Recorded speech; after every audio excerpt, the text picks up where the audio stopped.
So back to our groups of interpretations. We have dealt with the ancient relics with one deft blow in true Arthurian style. We have wielded a sword of truth and carved away the illusions, and every time we carve away at the illusions we get closer to the truth that we're looking for. Maybe it seems unfair, maybe it seems too easy, almost wrong to do this, but it isn't. We can let go of all those mystical illusions which never once existed. Perhaps it seems a little sad that we have said goodbye to so much of our ancient heritage, but it isn't sad. In fact, it's quite exciting. Step by step we are getting closer to the Grail. Next in our list is the bloodline of Christ. There has been a great deal of interest in the interpretations of the Grail as the bloodline of Christ in recent years. Much of the media hype was started off by one or two best-selling books. The most notable book which began this line of inquiry was Holy Blood and the Holy Grail by Michael Bagent, Richard Lee and Henry Lincoln, first published in 1982. This book was a bestseller around the world and traded on our enduring fascination with the Holy Grail, but did it reveal the truth? One of the chief pieces of evidence cited as proof of Christ's bloodline comes from the origins of the phrase Holy Grail. In Old French we have the phrases Saint Graal or Saint Graal, and these translate as Holy Grail. This book claims that Saint Graal was in fact a corruption of the phrase Sang Royal, which translated means royal blood, that is, the bloodline of Christ. So let's take a look at what the bloodline would mean in real terms. How many descendants of Christ would there be today if his bloodline had succeeded? We can work this out with a simple back-of-an-envelope calculation. Let's first assume that one generation is around 20 years. This could allow for lack of family planning in days of old. It means that there will be around 100 generations since the time of Christ. Secondly, let's assume that each family has on average 2 children. This is probably a conservative estimate, taking into account the lack of family planning and higher morbidity rates. It doesn't matter if we're not accurate, we don't need to be to make our point.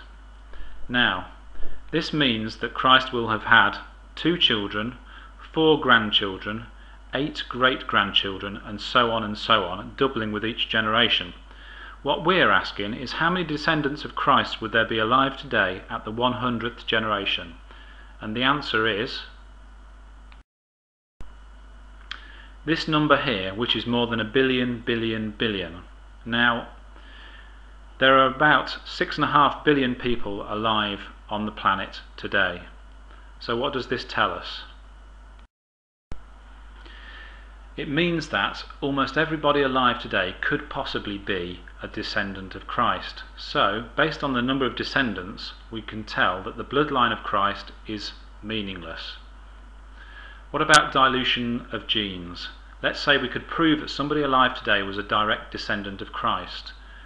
Well, the gene pool would have mixed up so much that the proportion of their genes coming from Christ would be insignificant. Again, the bloodline of Christ is meaningless. Finally, what about nature versus nurture? Psychologists know that it is our nurture, way above our nature, which governs our personality and our moral code. So even if we found a descendant of Christ, their nurture would be the greatest influence over their personality. So again, the bloodline of Christ is meaningless. And how about the spiritual themes? Well, the bloodline of Christ does not lead to enlightenment.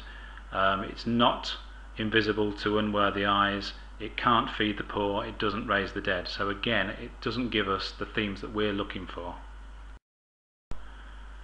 So we can safely conclude that the Holy Grail cannot be the bloodline of Christ.